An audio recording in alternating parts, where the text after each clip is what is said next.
انہوں نے کہا کہ کوئی احسان فراموش ہو لیکن اپنے احسانات یاد رکھے اور دوسروں کو جتائے تو اس کی احسانات کے جتانے کی تکلیف سے بچنے کے لیے کیا ہم اس کو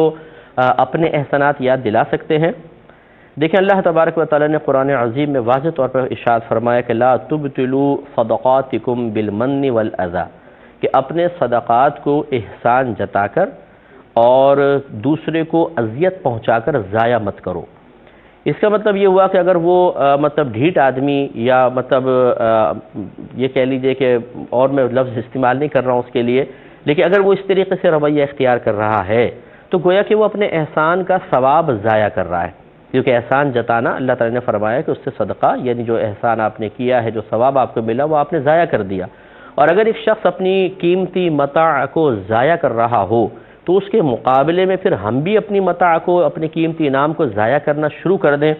خود غور کر لیں کہ یہ سمجھداری ہوگی یا نادانی ہوگی۔ کمال انسانی یہی ہے کہ انسان اس ٹائم خاموش رہے اور بولے کہ ٹھیک ہے بھی، واقعی تمہارے احسانات ہیں نا، بہت شکریہ، بڑی مہربانی ہے آپ کی۔ تو وہ تنہائی میں جا کے ضرور کبھی نہ کبھی ضرور اس کو شرمندگی ہوگی کہ اگر وہ بھی چاہتے تو اس وقت احسان یاد دلا دیتے، لیکن انہوں نے احسان یاد نہ دلایا تو یہ شرمندگی کا باعث بنے گا، ہدایت کی طرف انشاءاللہ لے کر آئے گا۔ اور اگر وہ ہدایت کی طرف نہیں بھی آیا تو میدان محشر میں آپ اس خاموش رہنے پر اور احسان نہ جتانے پر جو انعام پائیں گے تو پھر اللہ تعالیٰ کی بارگاہ میں ہزار شکر ادا کریں گے کہ اللہ تیرا کرم ہے کہ اس وقت ایک تھوڑی سی بات میں تکلیف سے بچنے کے لیے اگر میں اپنے احسانات کو اس طرح بیان کر دیتا تو میرے یہ ثواب ضائع ہو جاتا۔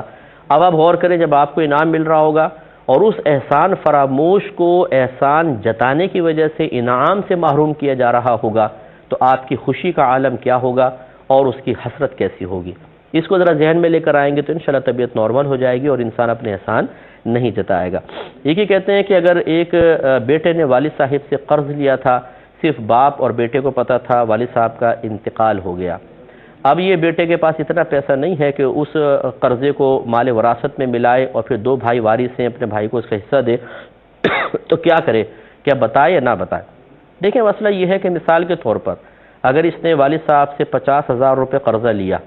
تو یہ جو جتنا مال اس وقت مال وراثت ہے اسے تقسیم کریں تو پھر دیکھیں اگر بھائی کے پاس دونوں تقسیم کرنے کے بعد پھر دیکھیں جتنا اس کے پاس مال آیا، اگر اس میں اتنا ہے کہ یہ 50,000 کا مال اپنے بھائی کو دے سکتا ہے تو یہ اس کو دے دے اور اس طرح بری ذمہ ہو جائے،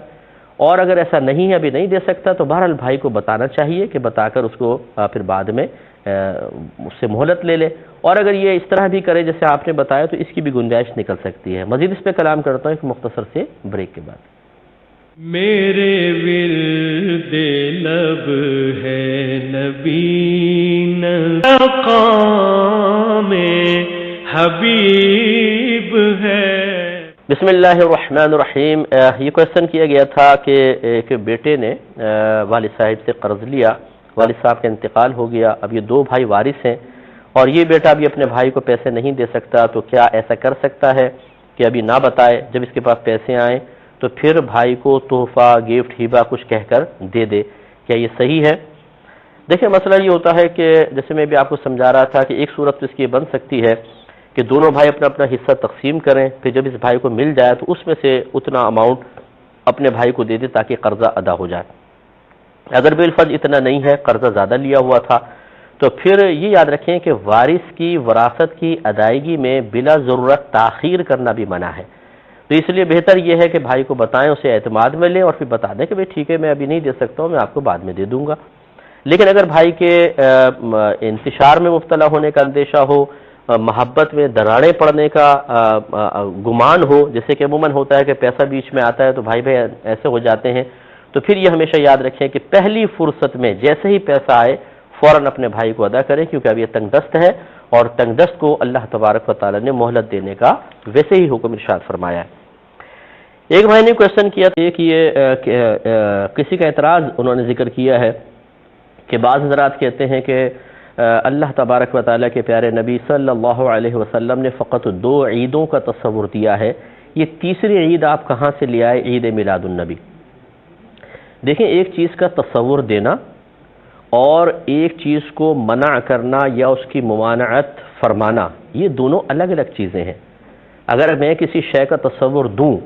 تو کیا میں مثال کے طور پہ میں کہوں کہ میرے علاقے کے اندر دو اشخاص ایسے ہیں جو بہت سخی ہیں، تو میں نے دو سخی آدمیوں کو ایک تصور آپ کو دیا، تو کیا میں کسی چیز کی ممانعت کر رہا ہوں کہ اس کے علاوہ کسی کو آپ سخی نہ مانیے گا ہمارے علاقے میں، یا اس کے علاوہ کوئی سخی موجود ہی نہیں ہے؟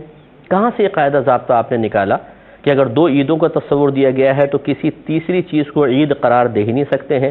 حالانکہ خود ہمارے نبی کریم صلی اللہ علیہ وسلم نے ارشاد فرمایا کہ اللہ تبارک و تعالی نے جمعے کے دن کو مومنین کے لیے عید کا دن قرار دیا ہے۔ اب بتائیے تیسری عید کا اگر آپ اس طرح دیکھ لیں تو تیسری عید کا تصور نکل آئے گا۔ اب یہ الگ بات ہے کہ جیسا اہتمام ان دو عیدوں میں ہوتا ہے اس میں اگرچہ نہیں ہے، لیکن تصور عید تو حاصل ہو گیا۔ لیکن ضابطہ قاعدہ بس آپ یہ یاد رکھیں کہ تصور کسی شے کا دینا اس کے علاوہ کی نفی نہیں ہوتی ہے، یہ ہمیشہ یاد رکھیں۔ اگر ہے تو پھر اس کا قاعدہ ضابطہ قرآن حدیث سے ثابت کر کے بتائیں، اور جو چیز قرآن و حدیث سے ثابت نہ ہو، قرآن و حدیث وہ ضابطہ نہ دے رہے ہوں، تو اپنے پاس ایک ضابطہ بنا کر اور مسلمانوں پر تانہ زنی کرنا، اس کی بھی شرعی حیثیت کسی سے معلوم کر لیجئے گا کہ اس کے بارے میں اللہ تبارک و تعالیٰ اور اس کے رسول کریم صلی اللہ علیہ وسلم نے کیا بیان فرمایا ہے۔ تو یہ میں نے جب ربیع الاول کے بیانات میں ذکر کر رہا تھا اس کے بارے میں کچھ باتیں، تو اسی طرح کے کافی سارے اعتراض میں نے ذکر کیے تھے۔ ابھی مجھے کسی نے وائس کلپ تھا، ایک وائس ریکارڈنگ تھی کہ ایک صاحب بیان کرتے ہوئے یہی کہہ رہے تھے کہ یہ میلاد النبی کا کیا نبی کریم صلی اللہ علیہ وسلم نے حکم دیا ہے؟ اگر دیا ہے تو بتائیے۔ اب وہ مطالبہ کر رہے ہیں کہ حکم سرکار نے دیا ہے تو بتائیے۔ اگر ان سے جواب میں کہے کہ کیا سرکار نے اس کو منع کیا ہے تو وہ دکھائیے، کیونکہ قرآن میں موجود ہے وَمَا آتَاكُمُ الرَّسُولُ فَخُذُوهُ وَمَا نَهَاكُمْ عَنْهُ فَانْتَهُوا، یہ رسول جس کام کا تمہیں حکم دے اس کو کرو، اور جن چیزوں سے تمہیں روکے ان سے رک جاؤ۔ تو اس کا مطلب یہ ہوا کہ بہت سی چیزیں ایسے ہوں گی صراحتاً سرکار کا حکم ہوگا کہ ان کو کرو،